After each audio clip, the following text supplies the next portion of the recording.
Näin se menee. Tätä piti syksyn aikana korjata, mutta eipä ole korjaantunut.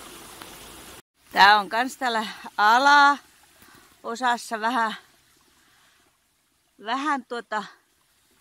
ylempänä tuosta rannasta. Saa nähdä sitten, kun tulee enemmän sateita ja lumet sulaa, niin kuinka paljon tuolta lähtee maata tästä tuolta ylempää ja tästä alempaa järveen. Vesi uurtaa sen kivetyksen alitse. Ja vähitellen sieltä taas sitä rinnettä lähtee tulemaan alaspäin. Tää on se yläputki. Sieltä tulee. Tässä on alkanut jo eroosio.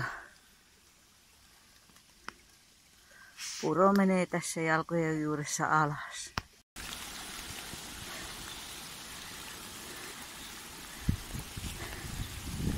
Siellä eroosio. Eihän tässä näin pitänyt käydä. Täällä alhaalla järven rannassa niin näyttäisi toi vesimäärä olevan suunnilleen samanmoista kuin tuolla ylhäällä, mistä lähdettiin liikenteeseen.